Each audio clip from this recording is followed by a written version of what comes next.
For the past few years, many have been following the teachings of the 21st Century Bodhisattva in the Yakutiak writings published in the Chenrezig Project's weekly e-magazines. Always striving to be helpful, the Bodhisattva has embodied Dharma for those before her, from sea creatures in a Florida tide pool to forest animals and students in various stages of the path. Inspired by reflections on the Dalai Lama's perspectives of the preciousness of our mothers on this, his 86th birthday, the following is a letter she wrote to her own mother. It is read here by Kathy Adams. Dear Mother, while it has been some time since I last wrote to you, I think of you often. I hope you are well and happy. I have been traveling in a small region in the United States, from place to place, sharing the Tibetan Buddhist philosophies and practices I have learned over the years. It continues to be my experience that there is a common need for the Dharma ideas and methodologies to be heard and internalized, and quite a variety of people come to attend the teachings I share. Things are going well for me. I am in good health and enthusiastic in my work. Always I am reminded of the precious foundations of well-being and confidence to which your love and compassion gave birth and have continued to manifest with joyous clarity in the years since. For you, dear one, my enduring gratitude. It has been some time since I took on the precepts by which I live. I recall how we each felt some uncertainty as to what would be the experiences and results of my devoting so much time, energy, and focus to sharing the Mahayana teachings with all who might be interested in hearing them. So much has been happening. I'd like to share some of it with you. I've come to see that the realizations and insights that emerge from our teachings are capable of curing sadness, genuinely so. People everywhere are looking, often on their own, for fulfillment. By this I mean contentment, satisfaction, happiness, an end to worry, doubt, and fear. Often they do so without any direction or guidance, bouncing from place to place, person to person, thing to thing. Our Dharma words and ideas help them, as do our sensibilities. Our practices enable them to quiet down, not in retreat or hiding from anything, but rather in opening and seeing the ways of their own true path. Of course, there is a way of communicating our ideas that make them somewhat easier to be heard.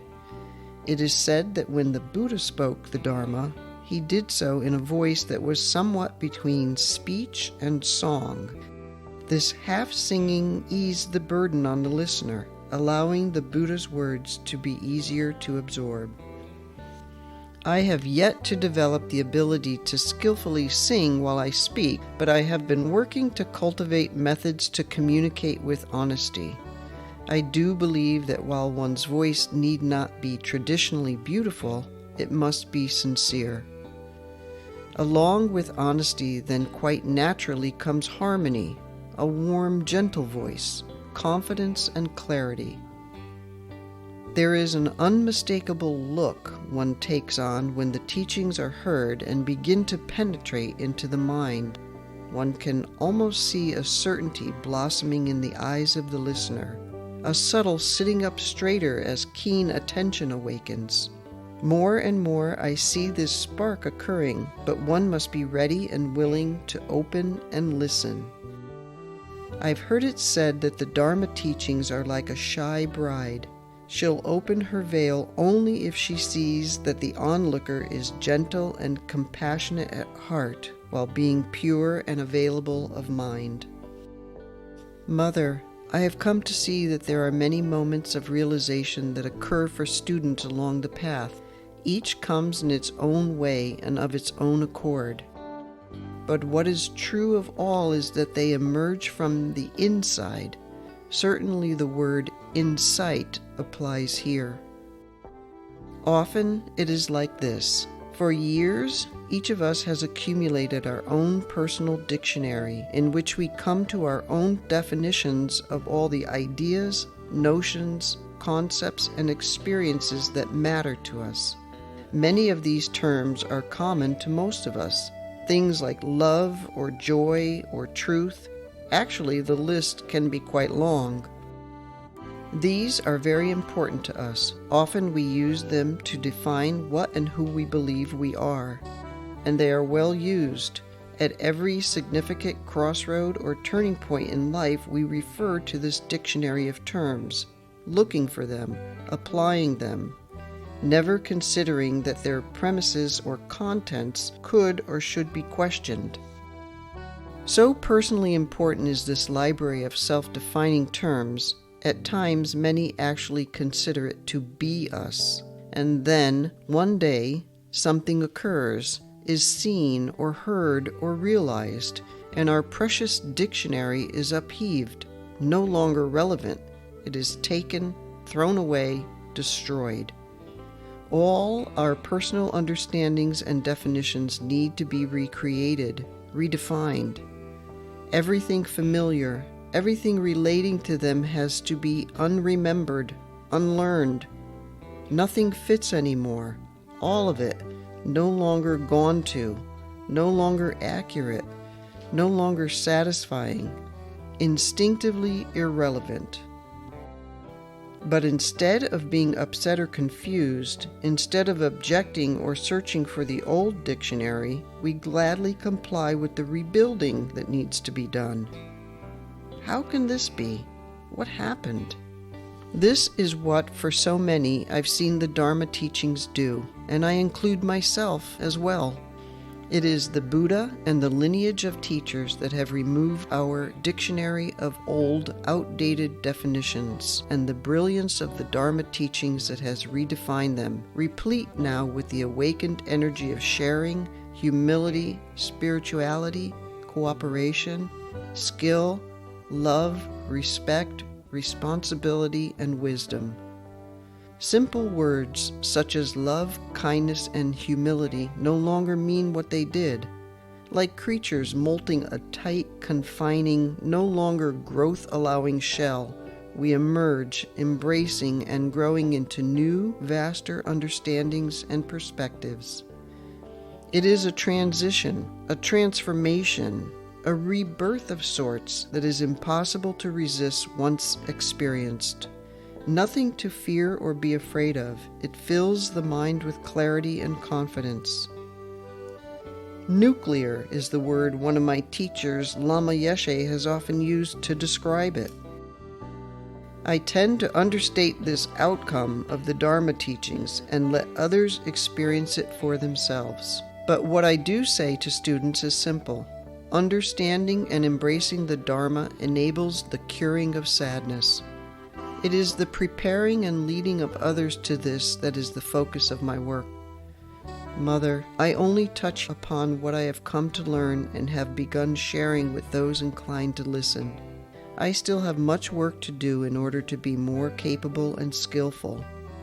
I know this is a gradual process and strive to proceed with faith and patience.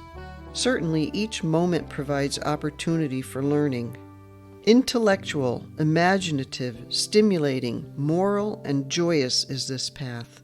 I am profoundly appreciative to you for doing all you have to provide me with the life force that has propelled me upon it.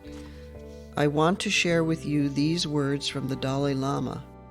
By coincidence, whose 86th birthday is today, July 6th. Quote, "Our mothers in society are our first lamas or gurus of compassion. Our mothers, our precious mothers, teach us the power and beauty of compassion right from our birth." End quote. I know this to be true, Mother, and I thank you. I would not be here without you. You are with me, always.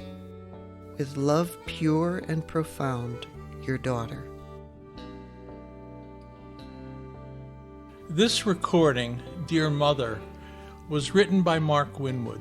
Mark, that's me, is the founder of the Chenrezig Project, a Tibetan Buddhist study and practice group with a national online presence. You can learn more about the Chenrezig Project at www.chenrezigproject.org. That's CHENREZIG project.org.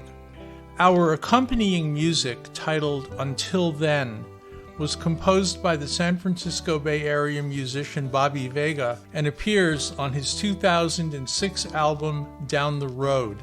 You can learn more about Bobby and his music at his website, www.bobbyvega.com. That's BOBBYVEGA.com, or, as he's very findable online, you can simply Google his name or look for his numerous videos on YouTube. We remain grateful to Bobby for his friendship, his talents, and his generosity in sharing his beautiful music. Please feel free to share the link to this with those you feel it might resonate.